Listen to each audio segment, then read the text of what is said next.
बिस्मिल्लाहिर्रहमानिर्रहीम। अज़ीज़ तलबा व तालिबात, अस्सलामु अलैकुम।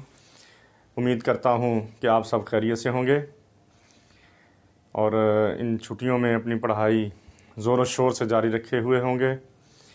बिला ताख़ीर अपने आज के लेक्चर की तरफ, आज के टॉपिक की तरफ जाते हैं। आज का जो मौजू है बड़ा ही अहम।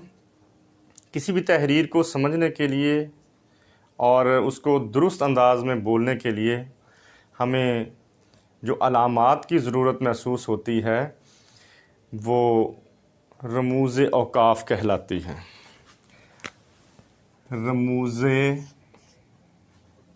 औकाफ़। अमूमन लोग इस मुरक्कब लफ्ज़ को गलत बोलते हैं। इसे बोल देते हैं रमूज़ो औकाफ़। रमूज़ो कह देते हैं, गलत है। रमूज़ औकाफ़ है, ज़े के नीचे ज़ेर है। इस ज़ेर को कहते हैं कसराए इज़ाफ़ी। ये वाली ज़ेर जो है ये कहलाती है कसराए इज़ाफ़ी। का के की इसका मतलब होता है। जैसा कि आपको मैंने बताया कि ये मुरक्कब लफ्ज़ है। पहला लफ्ज़ जो है ये है रम्ज़ की जमा रमूज़। इशारा करना, अलामात दिखाना, अलामात ज़ाहिर करना। वक्फ़ की जमा औकाफ़। वक्फ़ कहते हैं रोक देना। तो दुरुस्त तहरीर पढ़ने के लिए हमें जो अलामात दी जाती हैं उसे कहते हैं रमूज़ औकाफ़। अच्छा, ये कुछ लोग कहते हैं कि जी इसकी ज़रूरत क्या है। मैं कहता हूँ कि किसी भी तहरीर को देख लें, किसी भी ज़ुबान को देख लें, हर ज़ुबान में कुछ ना कुछ अलामात मौजूद होती हैं और उन अलामात को देखते हुए तहरीर को पढ़ना और समझना हमारे लिए इंतहाई ज़रूरी है। मैं एक आपको छोटा सा वाक़या सुना के इसकी अहमियत को वाज़े करना चाहता हूँ। मैं एक बार, मेरा दोस्त फ़ौज में थे, उनसे मिलने के लिए मैं गया। तो उनकी जो छावनी थी वहाँ ज़ाहिर है कि सिक्योरिटी के ख़दशात होते हैं, तो 2-3 हसार कायम किए हुए थे। पहले मरहले में मैं जब गया हूँ तो उन्होंने मुझे देखा और मुझसे शनाख्ती कार्ड मांगा। मैंने उन्हें शनाख्ती कार्ड अपना दे दिया। पूछा उन्होंने कि कहाँ जाना है, कौन है, ये है, वो है, वो वगैरह वगैरह। तो वहाँ जो चौकी पर मौजूद था उसने शनाख्ती कार्ड मेरा अपने पास रखा और एक चिट लिख के मुझे दे दी। उसके ऊपर लिखा उन्होंने, रोको मत जाने दो। अब इस तहरीर में कोई अलामत दर्ज नहीं है। मैं बड़ा खुश, मैं गया आगे।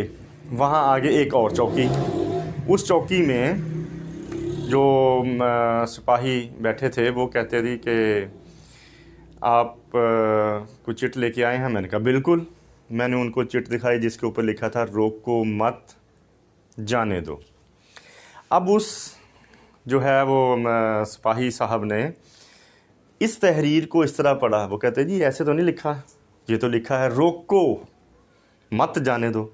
मैंने कहा नहीं भाई, ये लिखा है रोको मत जाने दो। वो कहता नहीं, मैं तो इसको इस तरह पढ़ूंगा, रोको मत जाने दो। वो कहता है कि कैसे मैं समझूंगा कि ये रोको को पहले बोलना है, मत जाने दो को बाद में बोलना है, किस तरह मुझे कैसे पता चलेगा। मैंने कहा बात तो आपकी दुरुस्त है।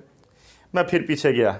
मैंने कहा भाई इसको अब इस अंदाज से लिखो कि पढ़ने वाला जो है वो इसको दुरुस्त अंदाज में पढ़े।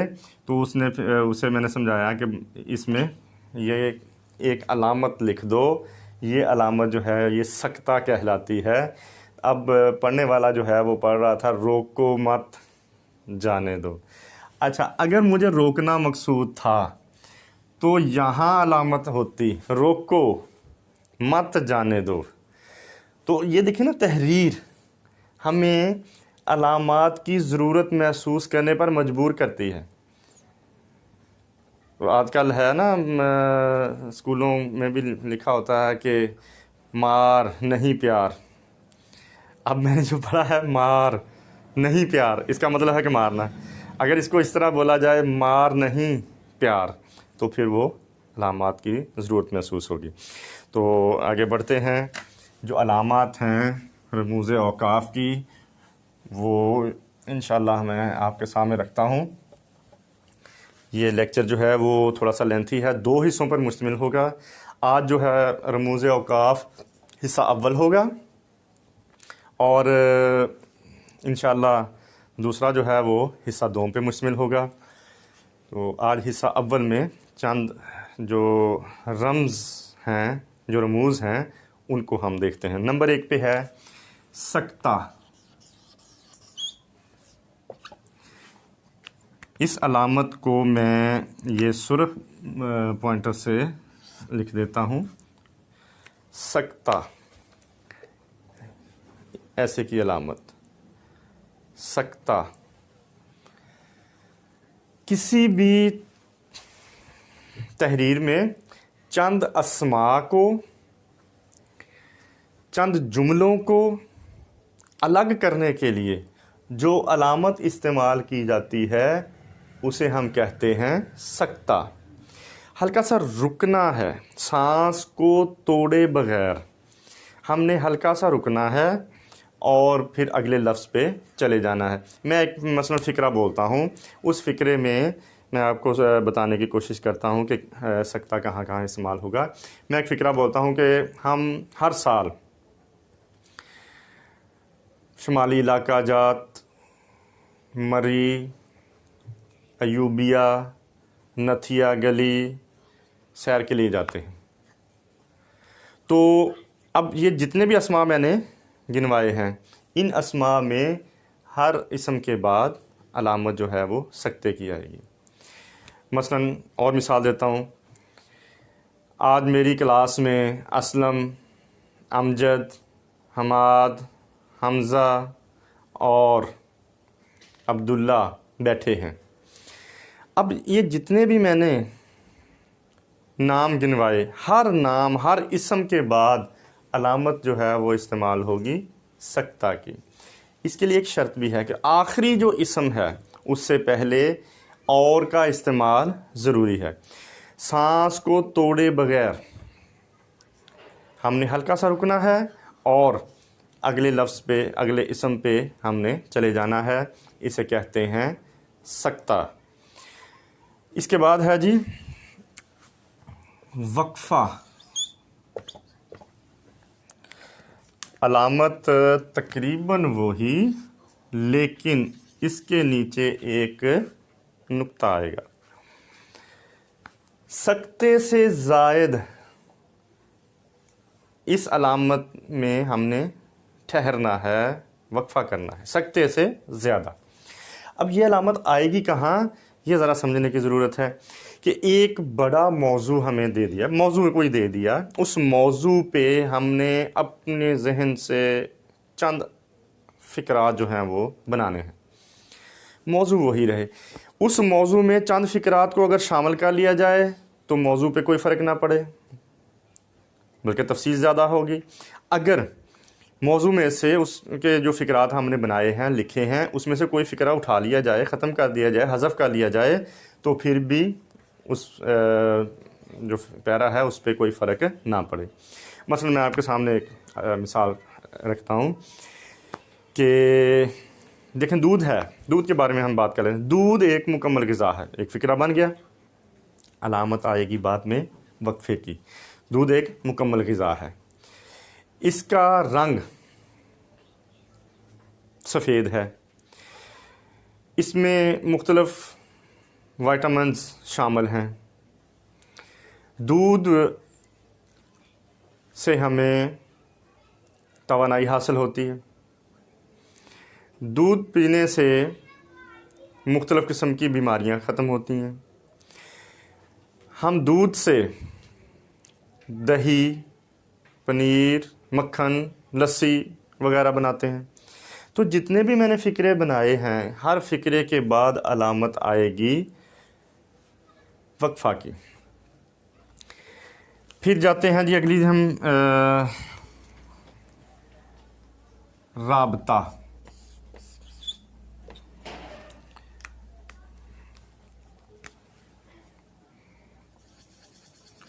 ऊपर नीचे दो निकात, ऊपर नीचे दो निकात जो है वो राबते की अलामत है।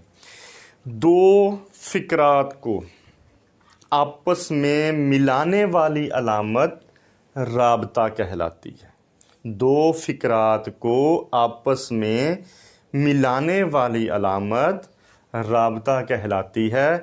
मसलन हम अमूमन बोलते हैं जी, किसी बड़े का कॉल है, हम कहते हैं जी कि कायदे आज़म ने फरमाया, कायदे आज़म ने फरमाया। जब फरमाया लिख लिया, फरमाया के आगे जो है वो अलामत हम इस्तेमाल करेंगे राबते की। जो कुछ फरमाया वो आगे लिखेंगे। एक फ़िक्रा बना है, कायदे आज़म ने फरमाया, दूसरा फ़िक्रा बना है, जो कुछ उन्होंने फरमाया हम लिखेंगे, मसलन काम, काम और काम। तो वो दो फ़िक्रात को आपस में मिलाया जाता है। इसमें एक और अलामत, ये जो मैंने बयान किया है कि कायदे आज़म ने फरमाया, एक और अलामत का इजाफ़ा भी किया जाएगा। वो इंशाल्लाह जब अलामत आएगी तो मैं उसमें आपको समझाने की कोशिश करूँगा। राब्ते के बाद है जी तफसीलिया।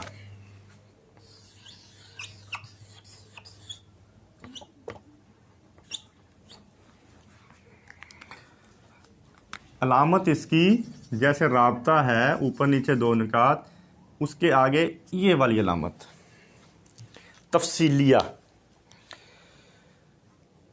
अब किसी भी तहरीर में थोड़ी सी तफसील दरकार है,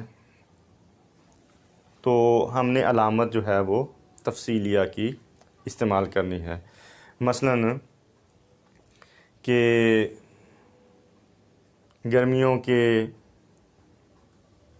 फलों के नाम, अलामत आ जाएगी तफसीलिया। उसमें जो भी गर्मियों के फल होंगे उनको हमने आगे लिख लेना है, इस तरह के। तो तफसीलिया। फिर है जी एक अलामत है, वो है वावैन। वावैन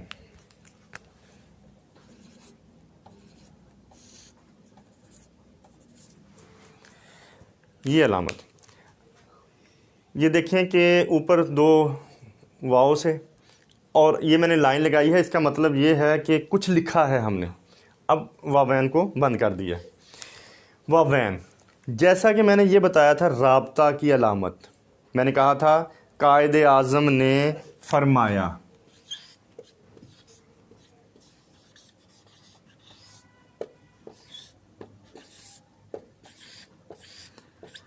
देखें इसमें हम अलामत, मैं इसको हाईलाइट करने के लिए सुर्ख से लिख देता हूँ। ये देखें कायदे आज़म ने फरमाया। अब अलामत जो है वो आई है राब्ता की, जैसा कि मैंने बयान किया कि दो फ़िक्रात को आपस में मिलाने वाली अलामत राब्ता कहलाती है। तो राब्ता जो है ये अलामत इस्तेमाल कर दी।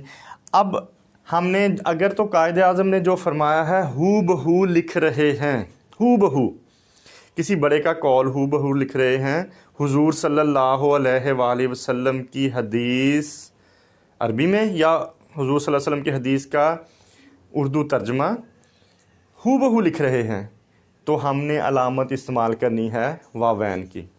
इसी तरह कुरान मजीद की कोई आयत अरबी में या उसका तर्जमा हू बहू अगर लिखना है तो अलामत हम इस्तेमाल करेंगे वावैन की।